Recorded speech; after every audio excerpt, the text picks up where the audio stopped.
So friends, let me begin my discussion of the next essay by telling you a little bit about myself. I'm a person of less than medium height. I'm a little bit less than 5'4". My shoe size is 8 in the United States. My social security number is 354-20-9220. I'm married to a woman whose social security number is 825-369243. My telephone number is 825-426-7292. This is for work, and for home, it's area code 514-386-9253.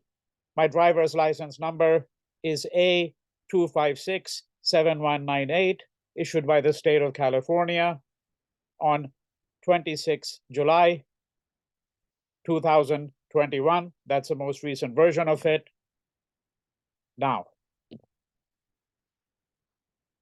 all of these numbers, all of this data is fictitious.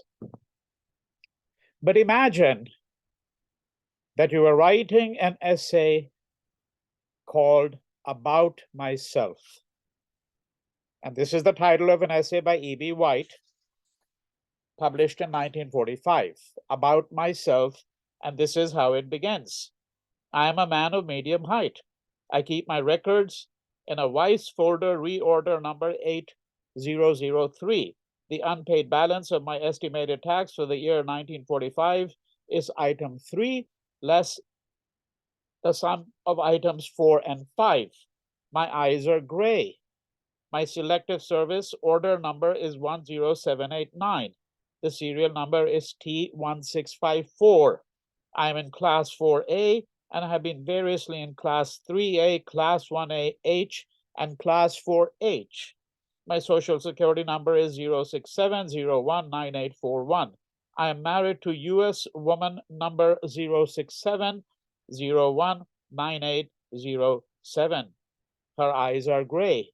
This is not a joint declaration, nor is it made by an agent.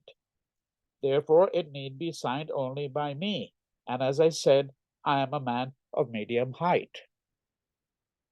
Now, what an astonishing autobiographical essay. This is the beginning of that essay. It's about 3 pages long, and the rest of it is in a similar vein. So, for example, when he's talking about his car, he says, my left front tire is number, and then he reels off a series of numbers. My right front tire number is number 68T6895. My rear tires from left to right, and then again, a series of numbers. Now, ordinarily, when a person writes an autobiography, take one of the oldest biographies, the autobiography of St. Augustine, and it's a spiritual autobiography. So it's an autobiography of his soul and his relationship to God, right?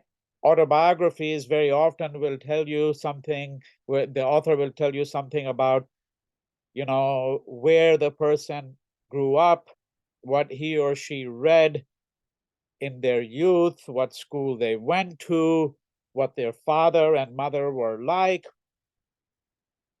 That's how typically an autobiography would go. But E.B. White, who is most well known in the United States, and I would say in fair bits of the Anglophone world at least, is most well known as the writer of children's books. 2 of them became exceedingly well known. Charlotte's Web, 1952, and a book called Stuart Little, published in 1945. But E.B. White was also a very well-known essayist. Excuse me. And in fact, when he won the Pulitzer Prize, it was for his collection of essays. He's also exceedingly well known for a book that I encountered when I first came to the United States over 4 decades ago. It's a book that was actually written the first edition of it was written by White's professor at Cornell, a man by the name of Strunk. The book is called Elements of Style. And this book, the first edition of it, White worked on that first edition, improved it, some people would say, and henceforth all editions would appear jointly under their names. It's a classic work, Elements of Style, and it gives you not only the usual rules of grammar that you would expect, it actually has a very nuanced and subtle discussion on many of these rules.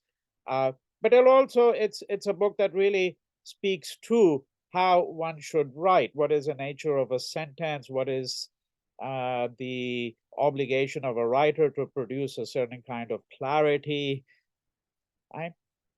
When does one use, for example, a split infinitive? The kind of question that grammarians have wondered about for a very long period of time. But what is it that he's doing in this essay?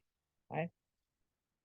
He is writing a short but astonishing essay which makes us think about what happened to human beings sometime in the course of the modern world.